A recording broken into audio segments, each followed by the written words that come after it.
경기 성남중원경찰서는 스토킹 처벌법 위반 혐의로 20대 여성 전모 씨를 조사하고 있다고 밝혔습니다.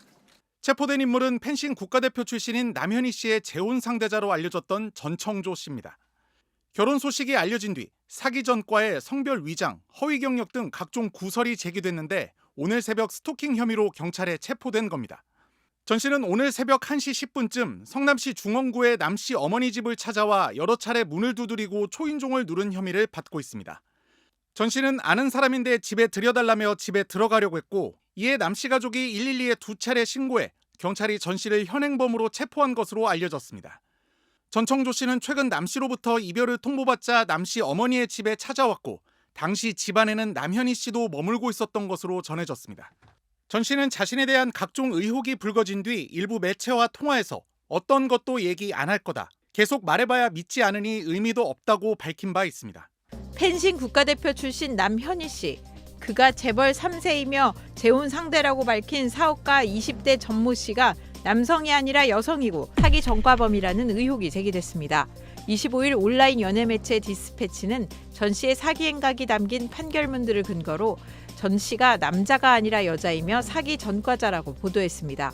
MBN뉴스도 같은 1심과 2심 판결문 3건을 입수했습니다.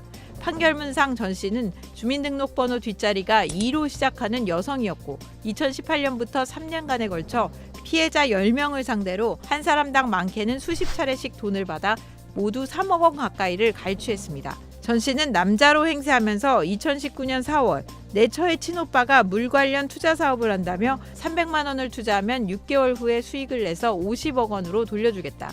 혹시 사업이 안 되면 원금을 포함해 500만 원을 보장하겠다고 거짓말을 했습니다. 하지만 판결문에 따르면 전 씨는 여성으로 처의 친오빠가 없었고 받은 돈을 기존 빚을 갚고 생활비 등으로 사용할 생각이었습니다. 심지어 50만 원 상당의 얼굴 마사지기를 받아가기도 했습니다. 2달 뒤엔 다른 여성에게 제주도 모 회장의 혼외자라고 접근해 비서로 고용하겠다며 7,200만 원을 받았습니다. 8월에는 SNS 메신저로 제3의 피해자에게 접근해 1인 2역을 하며 외국에 취업시켜주겠다고 거짓말을 해 68만 원을 받았습니다. 2019년 9월엔 데이팅 앱에서 만난 남성에게 혼수를 해오겠다, 대출을 받아 집을 구하자며 37회에 걸쳐 2,300만 원을 받은 등 이후에도 각종 소개팅 앱과 메신저 등으로 여러 명에게 접근해 돈을 빌려서 여행비, 유흥비, 고급 호텔 비용 등으로 썼습니다. 판결문상 전 씨의 직업은 일정한 수입이 없는 프리랜서 말 조련사로 피해자 중 일부에겐 단체 승마복을 맞춰야 한다고 돈을 빌리기도 했습니다.